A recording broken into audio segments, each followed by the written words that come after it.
যশোর জেলা শহর থেকে বেনাপোলের দিকে 28 কিলোমিটার এগোলেই গদখালি বাজার। ভোরের আলো ফুটতেই যেন রঙের মেলা বসে এখানে।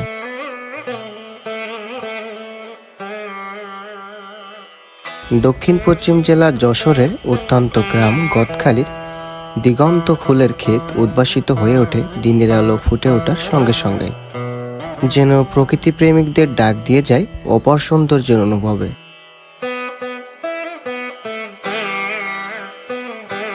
গদখালিতে আসা ফুলগুলো যশোর থেকে 25 কিলোমিটার দূরে ঝিকরগাছা ও শার্শা থানার 90টি গ্রামের 4000 বিঘা জমিতে চাষ করা হয়।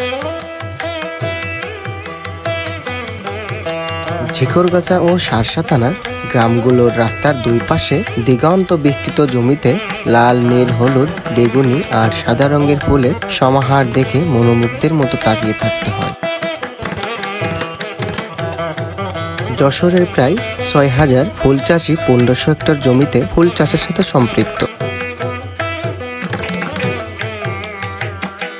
দেশের ফুলের মোট চাহিদার 70% যশোরের গদখালি ও শার্শা থেকে সরবরাহ করা হয়। বাংলাদেশের মোট 30 লাখ মানুষের জীবিকা এই ফুল চাষ ঘিরে। এরই মধ্যে যশোরের 6000 ফুল চাষি রয়েছে। ফুল চাষিরা সারা বছর ফুল বিক্রি করলেও তাদের মূল লক্ষ্য থাকে ফেব্রুয়ারি মাসের উৎসবগুলো। এছাড়া বাংলা নববর্ষেও ব্যাপক ফুল বেচা কিনা হয়ে থাকে। আন্তর্জাতিক মাতৃভাষা দিবস, বসন্ত উৎসব ও ভ্যালেন্টাইন দিবস ঘিরে গদখালির ফুলের বাজার জমজমাট হয়ে ওঠে। বাহারি রঙের ফুলের এই গন্ধে গদখালি বাজারের আশেপাশটা মৌ মৌ করে। যশোরের গদখালিতে মানুষ ভোরবেলায় বাইসাইকেলের পিছনে ক্যারিয়ার করে গোলাপ, কেউ রজনীগন্ধা, কেউ জারবেরা, বিভিন্ন প্রজাতির ফুল নিয়ে এই বাজারে হাজির হয়। ঢাকার অধিকাংশ ফুল এই গদখালি থেকেই যায়।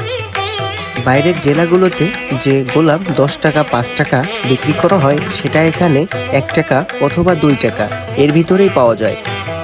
তাই এখানে পাইকারি বিক্রেতার পাশাপাশি খুচরা কিছু বিক্রেতা যাদের ফুল প্রয়োজন, তারা এখান থেকে খুব সকালে এসে ফুল নিয়ে যেতে পারেন। আপনারা যারা আমার এই ভিডিও দেখতেছেন, যদি যশোর জেলার এই ফুলের বাজার দেখতে আসতে চান, বিস্তারিত ঠিকানা আমার ডেসক্রিপশন ও কমেন্ট বক্সে পেয়ে যাবেন। আমার ভিডিওটা যদি ভালো লাগে অবশ্যই ফলো করতে পারেন।